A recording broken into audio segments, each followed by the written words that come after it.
नमस्कार, आपके अपने YouTube चैनल केम साइंस हब के ऊपर आप सभी का स्वागत है। आज जो हम प्रयास सीरीज का लेक्चर 21 स्टार्ट करने जा रहे हैं, जिसके अंदर हम क्या पढ़ेंगे, प्रोटीन्स के बारे में पढ़ेंगे। और प्रोटीन्स भी आपके क्या हैं, एक टाइप के बायोमोलिक्यूल्स। तो अभी तक बायोमोलिक्यूल्स में हमने किसके बारे में पढ़ा है, कार्बोहाइड्रेट्स के बारे में पढ़ा है। कार्बोहाइड्रेट्स आपके क्या थे, हाइड्रेट्स ऑफ कार्बन के बारे में था, मोनोसेक्राइड, डाइसेक्राइड, पॉलीसेक्राइड्स के बारे में पढ़ा था। आज जो हम बायोमोलिक्यूल का टाइप पढ़ने वाले हैं वो कौन सा है, प्रोटीन्स। अब प्रोटीन्स भी आपके क्या होते हैं, एक टाइप के बायोमोलिक्यूल ही होते हैं। बट इसमें बस ये चीज़ ध्यान रखना, यहाँ पे ये जो प्रोटीन्स की फॉर्मेशन होती है वो होती किससे है, अमीनो एसिड से।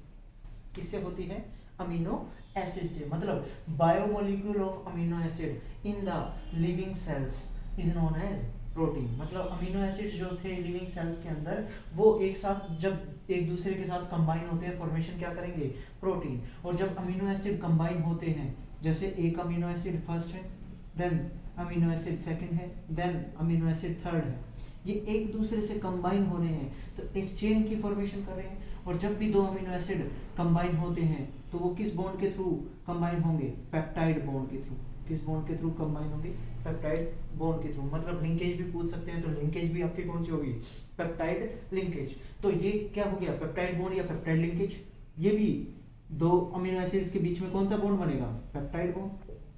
तो आपके जितने नंबर ऑफ पेप्टाइड बॉन्ड ज्यादा बनेंगे, मोर नंबर ऑफ पेप्टाइड बॉन्ड मतलब पॉलीपेप्टाइड। और पॉलीपेप्टाइड चेन को ही हम क्या कहते हैं, प्रोटीन्स। पॉलीपेप्टाइड चेन को ही हम क्या कहते हैं, प्रोटीन्स का नाम देते हैं। यदि मैं बात करता हूं प्रोटीन्स की, तो प्रोटीन्स का मेन सोर्स की बात कर रहा हूं यहाँ पे। मेन सोर्सेज कहाँ से आते हैं आपके प्रोटीन, मतलब किस किस में है आपके प्रोटीन्स। देखो तो आपने एग के अंदर देखा है, किसके अंदर देखा है, मीट के अंदर देखा है, आपने पल्सेस के अंदर भी प्रोटीन की बहुत ज़्यादा अमाउंट देखी होगी, आपने साथ में मिल्क के अंदर भी देखा होगा। तो ये आपके कुछ एक ऐसे एग्जाम्पल हैं जहाँ पे आपको प्रोटीन्स देखने को मिलते हैं। तो जितने आपके प्रोटीन की बात करें तो ये तो मेन सोर्सेज हो गए। अब यदि बात कर रहा हूँ प्रोटीन की, तो प्रोटीन जो वर्ड है वो कहाँ से आया है, एक ग्रीक वर्ड से आया है। और ग्रीक वर्ड आपका कौन सा था, प्रोटीन का, प्रोटियोस। क्या नाम था, प्रोटियोस। और प्रोटियोस का मतलब होता है प्राइम इंपॉर्टेंस। क्या है, प्राइम इंपॉर्टेंस, मतलब आपकी इंपॉर्टेंस देता है। ये आपका साथ में इंपॉर्टेंट प्रोटीन जो होते हैं वो रिक्वायर्ड होते हैं हमारी बॉडी के लिए। मतलब जो भी बॉडी के लिए हमारे रिक्वायर्ड प्रोटीन है, जैसे आपके एग्जांपल में यदि मैं बात करता हूँ, इंजाइम्स हुए, इंजाइम्स आपके लिए बहुत इंपॉर्टेंट है। हॉर्मोन्स आपके लिए बहुत इंपॉर्टेंट है। हॉर्मोन्स का एक तो बहुत इंपॉर्टेंट रोल आता है कि आपके क्या करते हैं, रेगुलेट करते हैं कई सारे बॉडी फंक्शंस को। एंटीबॉडीज जो हुई आपके, साथ में ट्रांसपोर्ट प्रोटीन्स हो गए, तो एंटीबॉडीज, ट्रांसपोर्ट प्रोटीन एटसेट्रा। तो ये आपके क्या हैं, जो आपके रेगुलेट करते हैं कई सारे बॉडी फंक्शंस के बारे में। तो आपका प्रोटीन आपका क्या है, main source, egg, meat, pulses and milk etcetera. Protein का यदि मीनिंग चेक करें तो प्रोटीन कहाँ से निकला है, ग्रीक वर्ड से निकला है जिसका नाम क्या है, प्रोटियोस। मतलब क्या है, प्राइम इंपॉर्टेंस। आपकी यदि बात करते हैं तो इंपॉर्टेंस आपकी देखें तो इंपॉर्टेंस बॉडी के अंदर बहुत ज़्यादा इंपॉर्टेंट होती है प्रोटीन्स की। तो इंजाइम्स हुए, हार्मोन्स हुए, एंटीबॉडीज हुए, ट्रांसपोर्ट प्रोटीन्स हुए, ये आपके क्या करते हैं, रेगुलेट करते हैं बॉडी फंक्शंस को करते हैं। यदि बात कर रहा हूँ ऑल प्रोटीन्स की बात करते हैं तो मेनली इसके अंदर प्रोटीन की बात करते हैं, तो प्रोटीन के अंदर यदि आइटम्स की बात करते हैं तो कौन कौन से आ जाते हैं, carbon, hydrogen, oxygen, nitrogen, sulphur. Mainly आपको क्या देखने को मिलते हैं, carbon, hydrogen, oxygen, nitrogen, sulphur देखने को मिलते हैं। और कुछ एक अमाउंट में फॉस्फोरस, आयोडीन की अमाउंट भी देखने को मिलती है, जिनको हम क्या कह देते हैं, स्मॉल अमाउंट में मिलेंगे तो हम उन्हें क्या कहते हैं, ट्रेसिस अमाउंट। तो मेन अमाउंट जो एटम्स की मिलती है वो किसकी मिलेगी, कार्बन, हाइड्रोजन, ऑक्सीजन और नाइट्रोजन की। सल्फर की भी मिल जाती है, फॉस्फोरस और आयोडीन आपकी ट्रेसिस अमाउंट में मिलती है, मतलब बहुत ही लेस अमाउंट में। तो आपका जो प्रोटीन की फॉर्मेशन हुई, आपकी जो प्रोटीन की फॉर्मेशन हुई, यदि मैं इसका हाइड्रोलाइसिस करूं, क्या बनाएगा, पेप्टाइड। और पेप्टाइड हाइड्रोलाइसिस करता हूं तब आपका क्या बनाएगा, अमीनो एसिड। मतलब सिंपलेस्ट जो यूनिट होगी वो आपकी क्या होगी, प्रोटीन की, अमीनो एसिड। और अमीनो एसिड आपके क्या है, एक ऑर्गेनिक कंपाउंड है जिनके अंदर आपके क्या प्रेजेंट होते हैं, आपका क्या होता है, कार्बोक्सिल ग्रुप भी होता है, कार्बोक्सिल ग्रुप, और साथ में आपका क्या होता है, अमाइनो ग्रुप।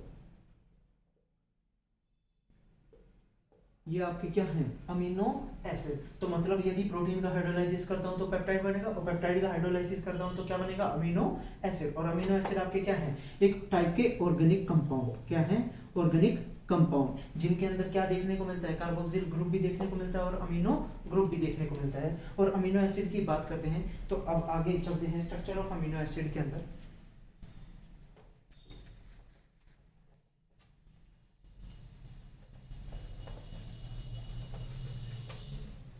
तो यहाँ बात कर रहे हैं किसकी, structure of amino acid, structure of amino acid. और अमीनो एसिड की यहाँ पे स्ट्रक्चर के बारे में बात कर रहे हैं। तो बस इतना सा पॉइंट ध्यान रखना कि ये आपके कैसे हैं, ऑर्गेनिक कंपाउंड हैं, जिनके अंदर आपको क्या देखने को मिलता है, कार्बोक्सिल ग्रुप भी देखने को मिलता है और अमीनो ग्रुप भी देखने को मिलता है। तो ऐसा कार्बन जिसके साथ में कार्बोक्सिलिक ग्रुप भी अटैच है और क्या अटैच है, NH2 ग्रुप भी अटैच है। एक साइड हाइड्रोजन एटम अटैच होता है और चौथी साइड आपका क्या अटैच है, इसको क्या बोलते हैं, एल्काइल ग्रुप। ये क्या है, एल्काइल ग्रुप। तो ये वाला कार्बन बताओ कौन सा कार्बन हो गया, जब आपके ऐसे कार्बन के साथ में 4 डिफरेंट ग्रुप आपके ग्रुप ऑफ एटम्स अटैच हो जाते हैं, तब उस कार्बन को हम क्या कहते हैं, क्या कहते हैं, कायरल कार्बन। क्या कहते हैं, कायरल कार्बन। तो कायरल कार्बन क्या होते हैं, ऐसे कार्बन जिनके साथ में 4 डिफरेंट ग्रुप एटम अटैच होते हैं, और ग्रुप एटम अटैच होते हैं तो उनको हमने क्या नाम दिया है, chiral carbon.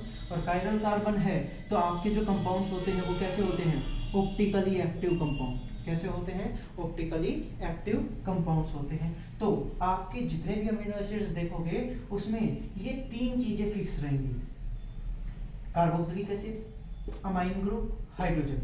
Alkyl chain different होती चली जाएगी, और जितनी आपकी एल्काइल चेन डिफरेंट होगी आपके डिफरेंट टाइप के अमीनो एसिड्स आपको देखने को मिलेंगे। मेनली आप 20 टाइप के अमीनो एसिड्स पढ़ते हैं, 20 टाइप के अमीनो एसिड्स देखने पड़ते हो। और उसमें यदि मैं क्लासिफिकेशन करता हूँ, क्लासिफिकेशन ऑफ अमीनो एसिड की यदि मैं बात कर रहा हूँ, किसकी, क्लासिफिकेशन की बात करता हूँ, तो क्लासिफिकेशन किसके अकॉर्डिंग कर रहा हूँ, एसिडिक और बेसिक के अकॉर्डिंग। और एसिडिक और बेसिक के अकॉर्डिंग बात करता हूँ तो सबसे पहली बात कर रहा हूँ क्लासिफिकेशन में एसिडिक अमीनो एसिड। कौन से, एसिडिक अमीनो एसिड। दूसरा कौन सा है, बेसिक अमीनो एसिड। कौन सा है, बेसिक अमीनो एसिड। और थर्ड आपका कौन सा है, न्यूट्रल अमीनो एसिड। थर्ड क्या है, न्यूट्रल अमीनो एसिड। तो यहाँ पे बात कर रहा हूँ एसिडिक की, तो एसिडिक में आपके क्या होंगे, एसिडिक कैसे कंफर्मेशन दोगे कि एसिडिक अमीनो एसिड ये है, बेसिक अमीनो एसिड है, या ये न्यूट्रल अमीनो एसिड है। तो ये कंफर्मेशन कहाँ से कंफर्मेशन मिलेगी, उसके स्ट्रक्चर ऑफ अमीनो एसिड से। यदि आपके एसिडिक अमीनो एसिड कैसे कंफर्मेशन मिलेगी, यदि आपके क्या हो, मोर number of COH group present हो, किससे, देन आपके अमीनो अमाइन ग्रुप से। आपकी यदि मोर नंबर ऑफ कार्बोक्सिलिक ग्रुप यदि प्रेजेंट होंगे किससे, अमीनो ग्रुप से, तो हम उसको क्या कहेंगे, एसिडिक अमीनो एसिड। बेसिक की बात करता हूं तो यहाँ पे आपका क्या हो जाएगा, more number of amine group आ जाएंगे, और अमाइन ग्रुप किससे, आपका देन कार्बोक्सिल ग्रुप। किससे हो गया, कार्बोक्सिल ग्रुप। थर्ड बात करता हूं न्यूट्रल अमीनो एसिड की, तो न्यूट्रल अमीनो एसिड में आपके जो कार्बोक्सिल ग्रुप है, मतलब कार्बोक्सिल ग्रुप है, वो इक्वल्स टू होते हैं किसके, अमाइन के। मतलब number of carboxyl group is equals to the number of amine group. तो इसीलिए उसको हम क्या कहते हैं, न्यूट्रल अमीनो एसिड। तो एक तो क्लासिफिकेशन हुआ किसके अकॉर्डिंग, उसके एसिडिक और बेसिक के अकॉर्डिंग। एक क्लासिफिकेशन होता है किसके अकॉर्डिंग, आपका एसेंशियल और नॉन एसेंशियल। एक बोले जाते हैं एसेंशियल अमीनो एसिड, एक क्या बोले जाते हैं, नॉन एसेंशियल अमीनो एसिड। यदि एसेंशियल की बात करते हैं तो ऐसे अमीनो एसिड वो होंगे जो आपके इसेंशियल मतलब आपके क्या होते हैं, जो आपके रिक्वायरमेंट के लिए होते हैं, और रिक्वायरमेंट हमें जो हमारी बॉडी के अंदर नहीं बनेंगे, मतलब हमें बाहर से लेने पड़ेंगे, और जब बाहर से लेने पड़ेंगे मतलब वो आपके लिए क्या हो गई, इसेंशियल। तो इसेंशियल अमीनो एसिड वो होते हैं जो आपकी बॉडी के अंदर फॉर्म नहीं होते, हमें बाहर से लेने की जरूरत पड़ती है, तो वो आपके कौन से होंगे, एसेंशियल अमीनो एसिड। और नॉन एसेंशियल अमीनो एसिड्स कौन से होंगे, जो आपकी बॉडी के अंदर फॉर्म हो रहे हैं, और जब बॉडी के अंदर फॉर्म हो रहे हैं तो हमें बाहर से लेने की जरूरत नहीं पड़ती, तो वो आपके क्या होंगे, नॉन एसेंशियल अमीनो एसिड। तो हमें वो फूड सप्लीमेंट के थ्रू लेने नहीं पड़ते, तो हम वो क्या कहेंगे, नॉन एसेंशियल अमीनो एसिड। तो यदि मैं बात करता हूँ एसेंशियल अमीनो एसिड्स में, तो एसेंशियल में दो एग्जांपल मेनली याद रखना, वैलिन है, ल्यूसीन है। वैलिन है, ल्यूसीन है, कई सारे हैं ऐसे एग्जांपल एसेंशियल अमीनो एसिड्स के। तो मेनली आप क्या याद रखोगे, दो याद रखो, वैलिन, ल्यूसीन, आइसोल्यूसिन एटसेट्रा। और यदि बात करता हूँ नॉन एसेंशियल अमीनो एसिड्स में, तो इसमें क्या आ जाएगा, सिस्टीन, आपका सिस्टीन आ गया, ग्लूटामिन आ गया, और एटसेट्रा। तो यहाँ पे एसेंशियल वो होंगे जो आपको बाहर से, बॉडी के बाहर से हमें बॉडी सप्लीमेंट, फूड सप्लीमेंट के थ्रू लेने होते हैं, तो हम उसे क्या कहते हैं, essential amino acid. Non essential कौन से होंगे, जो आपके बाहर से लेने की जरूरत नहीं पड़ती, हमारी बॉडी खुद ब खुद उस अमीनो एसिड्स की फॉर्मेशन कर देती है, तब हम उसे क्या कहते हैं, नॉन एसेंशियल अमीनो एसिड। तो मोस्टली आप ये भी ध्यान रखना कि ये जो अमीनो एसिड्स होते हैं वो क्या होते हैं, कलरलेस होते हैं। क्या होते हैं, कलरलेस होते हैं, साथ में क्रिस्टलाइन सॉलिड भी होते हैं। अमीनो एसिड्स जो होते हैं वो आपके क्या हैं, कलरलेस भी हैं, क्रिस्टलाइन सॉलिड भी है। और क्रिस्टलाइन सॉलिड है तो इसका समझ लेना, सॉलिड से कंफर्मेशन ऐसे ध्यान रख लेना कि मेल्टिंग पॉइंट इसका क्या होगा, हाई। तो अमीनो एसिड्स का मेल्टिंग पॉइंट भी क्या होता है, हाई। और साथ में जो अमीनो एसिड्स होते हैं वो आपके क्या होते हैं, soluble in water, soluble in water. तो ये आपके क्या हो गए, अमीनो एसिड। तो अमीनो एसिड हमारे क्या होते हैं, ऐसा ऑर्गेनिक कंपाउंड जिसके 4 डिफरेंट ग्रुप एटम अटैच होते हैं। 4 में एक कार्बोक्सिल ग्रुप होता है, दूसरा अमाइन ग्रुप होता है, एक हाइड्रोजन होता है और एक अल्काइल चेन होती है। जितनी आपकी अल्काइल चेन डिफरेंट होगी, आपके नंबर ऑफ अमीनो एसिड्स की फॉर्मेशन होगी। मेनली आप कितने देखते हैं, 20 अमीनो एसिड्स देखते हैं। और अमीनो एसिड्स आपके क्या होते हैं, कलरलेस होते हैं, साथ में क्रिस्टलाइन सॉलिड होते हैं, और सॉलिड होने के कारण उसका मेल्टिंग पॉइंट भी क्या रहता है, हाई। और साथ में ये सोल्यूबल इन क्या रहते हैं, वाटर भी रहते हैं। तो ये आपका क्या हो गया, अमीनो एसिड्स हो गया। तो और अमीनो एसिड्स एक्ट एज, यदि बात करता हूं तो अमीनो एसिड जो है वो एक बिहेव भी करता है किसकी तरह, ज्विटर आयन की तरह। ज्विटर आयन की कंफर्मेशन मतलब कैसे, ज्विटर आयन मतलब डाइपोलर आयन। ज्विटर आयन का मतलब ध्यान रखना कैसा, डाइपोलर आयन। और डाइपोलर आयन मतलब क्या होता है, डाई मतलब दो, पोलर मतलब पोल्स। और ऐसा आयन जिसमें आपके दो पोल्स बन रहे हैं, एक पॉजिटिव और एक नेगेटिव, तो हम उसको क्या कहते हैं, ज्विटर आयन। और ज्विटर आयन देखो कैसे कंफर्मेशन मिलेगी, यदि ये हाइड्रोजन रिलीज करता है तो कार्बोक्सिलिक एसिड तो क्या करेगा, हाइड्रोजन रिलीज करेगा। और अमाइन क्या करता है, बेसिक नेचर तो वही होते हैं जो प्रोटॉन को क्या करेंगे, एक्सेप्ट। और प्रोटॉन को एक्सेप्ट करेंगे तो यहाँ पे तो कैसा चार्ज आएगा, पॉजिटिव, कार्बन पे हाइड्रोजन, और यहाँ से रिलीज हुआ था तो इस पे कैसा चार्ज आ गया, नेगेटिव। और ये आपकी क्या हो गई, अल्काइल चेन। तो ये एक नेगेटिव चार्ज आ गया, एक पॉजिटिव चार्ज आ गया, और इसी आपकी स्ट्रक्चर को हम क्या कहते हैं, ज्विटर आयन। क्या कहते हैं, ज्विटर आयन, या बोल सकते हो डाइपोलर आयन। क्या बोल सकते हैं, डाइपोलर आयन। एक पॉइंट आता है आइसो इलेक्ट्रिक पॉइंट, ये भी पॉइंट इंपॉर्टेंट है बहुत ही, थोड़ा सा ध्यान रखना कि इसमें आपका क्या रहता है, आपकी पीएच के अकॉर्डिंग यदि हमारा चार्ज क्या रहेगा, कोई भी डिफ्लेक्शन नहीं आएगी। आइसो इलेक्ट्रिक पॉइंट वो होते हैं जब आपके अमीनो एसिड माइग्रेट ना करें, कब, इलेक्ट्रिक फील्ड अप्लाई करने पे। तो अमीनो एसिड यदि बात कर रहा हूं तो अमीनो एसिड doesn't migrate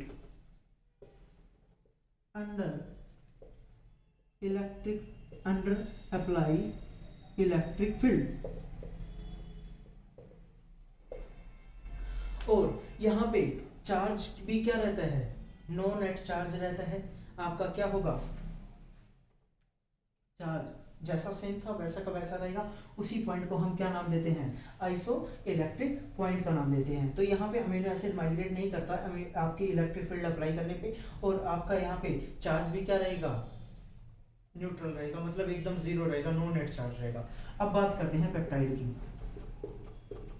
किसकी बात कर रहे हैं, पेप्टाइड की। तो पेप्टाइड आपका क्या होता है, पेप्टाइड आपका होता है कि दो अमीनो एसिड यदि कंबाइन होंगे तो वो किस बॉन्ड के थ्रू, किस लिंकेज के थ्रू कंबाइन होंगे, पेप्टाइड लिंकेज के थ्रू कंबाइन होंगे। तो ये जो पेप्टाइड बॉन्ड बनेगा वो कैसे बनेगा,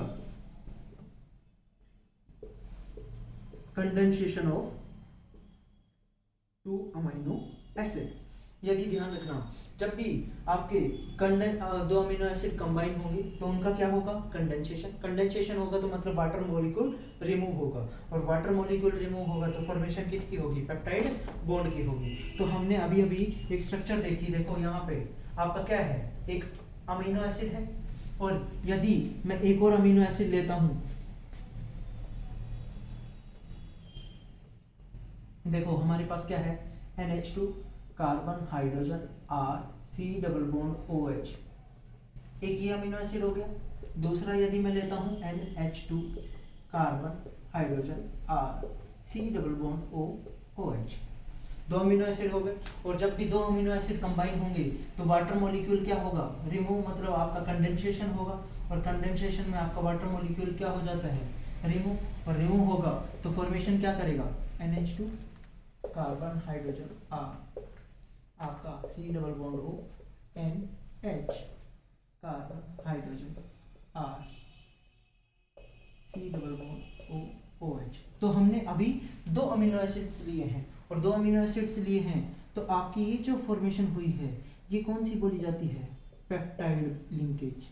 कैसी बोली जाएगी, पेप्टाइड लिंकेज। और साथ में रिलीज क्या हुआ है, वाटर मॉलिक्यूल। तो मतलब condensation of to amino acids यदि कंबाइन हुए हैं और क्या हुआ है, उनका कंडेंसेशन हुआ है, वाटर मॉलिक्यूल रिलीज हुआ है, तो लिंकेज कौन सी फॉर्मेशन हुई है, पेप्टाइड बॉन्ड फॉर्मेशन हुई है।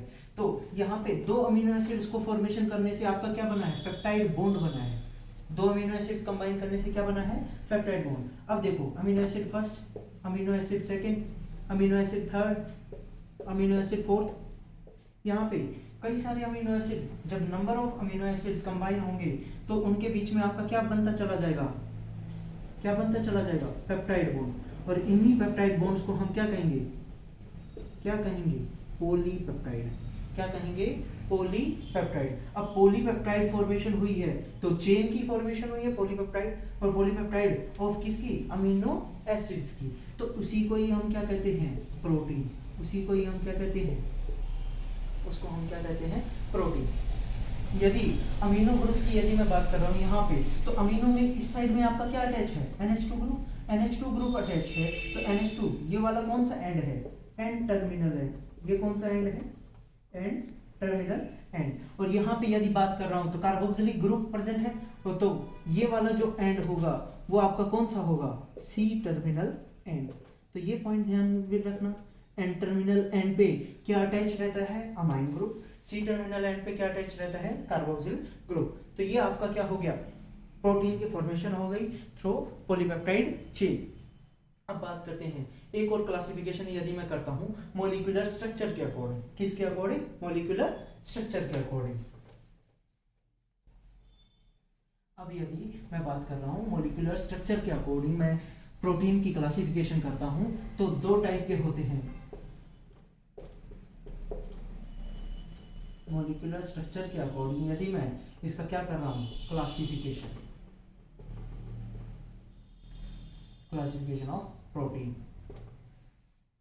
On the basis of molecular structure. तो यहाँ पे दो टाइप देखने को मिलते हैं, कौन कौन से, एक आपका देखने को मिलता है फाइब्रस, और दूसरा कौन सा देखने को मिलता है, ग्लोब्यूलर। फाइब्रस देखने को मिलता है तो फाइब्रस आपका कैसा होता है, लीनियर चेन होती है, लीनियर प्रोटीन चेन रहेगी, पॉलीपेप्टाइड चेन रहेगी, और लीनियर प्रोटीन चेन रहेगी। तो मतलब एकदम आपका लीनियर चेन बनेगी, तो आपकी लीनियर आपकी कैसी बनती चली जाएगी, एकदम स्ट्रेट चेन बनती चली जाएगी। ग्लोबुलर की बात करते हैं तो यहाँ पे आपका क्रॉस लिंक फॉर्मेशन होती है, क्रॉस लिंक आपका कंडेंसेशन प्रोडक्ट बनता है। मतलब आपकी चेन किसी भी साइड आपकी क्या हो सकती है, ब्रांचिंग हो सकती है, ग्लोबुलर की फॉर्मेशन करेगी। मतलब आपका उसमें क्या कर रहा है, ये ग्लोब्यूल की फॉर्मेशन करेगा। पॉलीमोर नंबर ऑफ पॉलीपेप्टाइड चेन्स एक दूसरे से क्या होती चली जाएंगी, फोल्ड होती चली जाएंगी। यहाँ पे बात करता हूँ तो फाइब्रस जो प्रोटीन होते हैं वो क्या होते हैं, इनसोल्यूबल इन वाटर। क्या होते हैं, ये वाला पॉइंट ध्यान रखना, इनसोल्यूबल इन वाटर। और ग्लोबुलर प्रोटीन क्या होते हैं, सोल्यूबल इन वाटर। तो पहला पॉइंट क्या था, ये लीनियर चेन है, ये कैसी है, क्रॉस लिंक्ड। ये कैसी है, क्रॉस लिंक्ड। ये दूसरा पॉइंट क्या है, इनसोल्यूबल, तो ये आपकी कैसी है, सोल्यूबल। यहाँ पे एकदम लॉन्ग लीनियर चेन की फॉर्मेशन होगी, लॉन्ग लीनियर चेन की फॉर्मेशन होगी। और यदि यहाँ पे बात करते हैं तो यहाँ पे फोल्डेड चेन फॉर्मेशन होगी, folded polypeptide chain in 3D। तो यहाँ पे आपका क्या हो गया, लॉन्ग लीनियर चेन बन रही है, वहां पे क्या हो रही है, फोल्डिंग हो रही है प्रोटीन्स की, पॉलीपेप्टाइड चेन्स की इन द 3D फॉर्म। अभी यदि मैं बात करता हूँ यहाँ पे एग्जांपल्स की, तो एग्जांपल्स में यहाँ पे आपको देखने को मिलेगा, मायोसिन में देखने को मिल सकता है, केराटिन देखने को मिल सकता है, फाइब्रोन, मायोसिन, केराटिन, फाइब्रोइन, ये आपके क्या है, एग्जाम्पल है किसके, फाइब्रस प्रोटीन के। और यदि मैं बात करता हूँ ग्लोबुलर प्रोटीन की, तो ग्लोबुलर प्रोटीन ये बात करता हूँ तो ये वाला याद भी होगा, एल्ब्यूमिन इन एग। तो एल्ब्यूमिन इन एग की बात करते हैं, या एंजाइम्स की बात करते हैं, या हार्मोन्स की बात करते हैं, तो उनके अंदर क्या देखने को मिलता है, ग्लोबुलर प्रोटीन देखने को मिलता है। तो ये भी पॉइंट ध्यान रखना, एंजाइम्स की बात कर रहे हैं या किसकी बात कर रहे हैं, हार्मोन्स की बात कर रहे हैं, तो उनमें आपको क्या देखने को मिलेगा, ग्लोबुलर प्रोटीन देखने को मिलेगा। तो ये आपका क्या हो गया, फाइब्रस प्रोटीन और ग्लोबुलर प्रोटीन का डिफरेंस भी हो गया, और आपका मॉलिक्यूलर स्ट्रक्चर के थ्रू क्लासिफिकेशन भी हो गया। लीनियर चेन है, क्रॉस लिंक्ड है, इनसोल्यूबल है, सोल्यूबल है, लॉन्ग लीनियर चेन है, यहाँ पे फोल्डेड है। यहाँ पे एग्जांपल की बात करते हैं तो ये मायोसिन, केराटिन, फाइब्रोइन है, यहाँ पे देखने को मिलेगा एल्ब्यूमिन एग या एंजाइम्स या हार्मोन्स देखने को मिलता है। अब बात करते हैं आपका स्ट्रक्चर ऑफ प्रोटीन्स के अकॉर्डिंग, यदि मैं आपके प्रोटीन्स को क्लासिफाई करता हूँ तो ये तो मॉलिक्यूलर स्ट्रक्चर हो गया। एक और स्ट्रक्चर आता है जिसमें आप क्या देखते हैं, प्रोटीन्स की स्ट्रक्चर देखते हैं, प्राइमरी देखते हैं, सेकेंडरी देखते हैं, टर्सरी देखते हैं, और साथ में फोर्थ कौन सी देखते हैं, क्वार्टरनरी स्ट्रक्चर। तो ये फाइब्रस प्रोटीन आपने नोट डाउन कर लिया, फाइब्रस और ग्लोबुलर। अब आगे चलते हैं,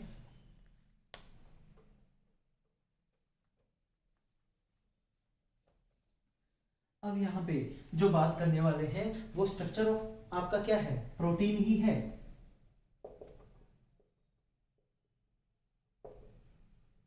और उसके अकॉर्डिंग हम क्या देख रहे हैं, स्ट्रक्चर्स देखेंगे अलग अलग टाइप की। पहले देखेंगे फर्स्ट प्राइमरी स्ट्रक्चर, क्या देखेंगे, प्राइमरी स्ट्रक्चर। दूसरा क्या देखेंगे, सेकेंडरी स्ट्रक्चर। दूसरा क्या देखेंगे, secondary structure of protein. Third आपका कौन सा है, टर्सरी, क्या है, टर्सरी। और फोर्थ क्या है, क्वार्टरनरी, क्वार्टरनरी स्ट्रक्चर। तो ये पॉइंट भी ध्यान रखना, इंपॉर्टेंट पॉइंट है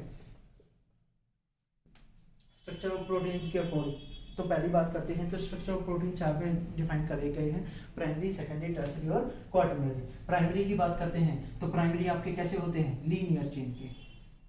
यदि आपके कई सारे अमीनो एसिड्स एक साथ कंबाइन हो रहे हैं बाई पेप्टाइड बॉन्ड, तो एक लीनियर चेन की फॉर्मेशन करेंगे, तो आपका क्या बोला जाएगा, प्राइमरी स्ट्रक्चर बोला जाएगा। और प्राइमरी स्ट्रक्चर के ही एक एग्जांपल आता है जिसमें आपका क्या हो जाता है, ग्लूटामिक एसिड किसमें कन्वर्ट हो जाता है, वैलिन अमीनो एसिड के अंदर। और जब glutamic acid valine amino acid के अंदर कन्वर्ट होता है, तभी उसी के कारण आपका क्या देखने को मिलता है, डिजीज, सिकल सेल अनीमिया। क्या देखने को मिलती है, सिकल सेल अनीमिया। यदि मैं सेकेंडरी स्ट्रक्चर की बात करता हूं, यहाँ पे भी पॉलीपेप्टाइड चेन आपकी क्या करेंगी, फॉर्मेशन होती है पॉलीपेप्टाइड चेन की, बट पॉलीपेप्टाइड चेन यहाँ पे क्या हो रहे हैं, फोल्डेड। यहाँ पे क्या हो रही है, फोल्डेड हो रही है, और साथ में क्या हो रही है, अरेंज हो रही है। अब जो चेन है वो साथ में क्या हो रही है, फोल्ड भी हो रही है, और साथ में क्या हो रही है, अरेंज भी हो रही है। और अरेंज हो रही है और फोल्ड हो रही है, तो उससे कंफर्मेशन क्या आ रही है, यहाँ पे शेप ऑफ प्रोटीन कि आपको कंफर्मेशन दे रहा है कि यहाँ पे क्या बता रहा है, आपकी शेप बता रहा है और कंफर्मेशन ऑफ प्रोटीन भी बता रहा है, मतलब जो भी आपकी प्रोटीन है उसकी कोई शेप बताएगा। और यहाँ पे सेकेंडरी स्ट्रक्चर के अंदर दो टाइप की शेप देखने को मिलती है आपको, एक देखने को मिलती है अल्फा हेलिक्स और दूसरी देखने को मिलती है बीटा प्लेटेड। एक होती है अल्फा हेलिक्स और दूसरी कौन सी, बीटा प्लेटेड। अल्फा हेलिक्स जैसे आपने डीएनए के अंदर देखी है वो होती है अल्फा हेलिक्स, और बीटा प्लेटेड आपने स्टेयर्स के अंदर देखी है। स्टेयर्स कैसे होते हैं, एकदम सेम टू सेम आपकी, वो क्या होगी, बीटा प्लेटेड।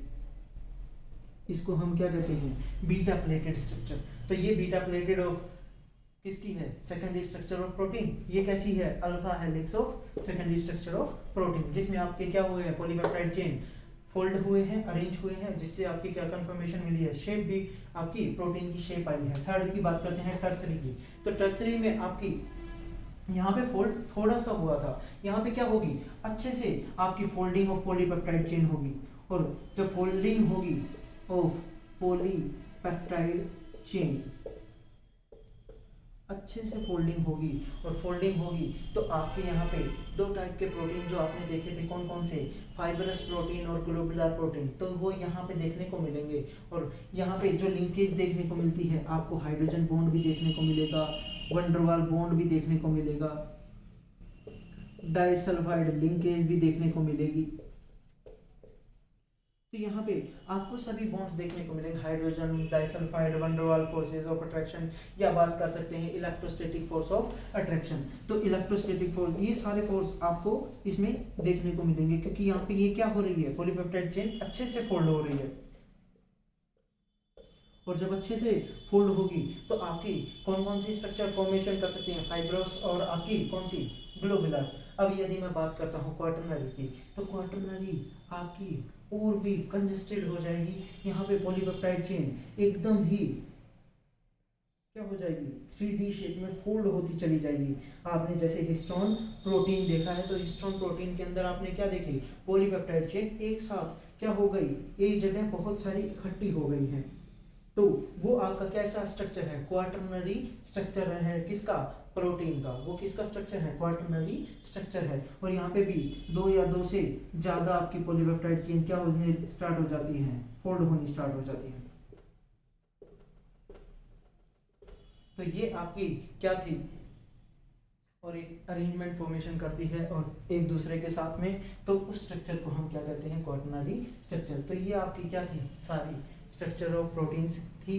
इंट्रो था आपका, अमीनो एसिड्स था, अमीनो एसिड्स के बारे में उसके क्लासिफिकेशंस थी। तो ये आज का आपका प्रोटीन्स का टॉपिक था। Okay, thank you.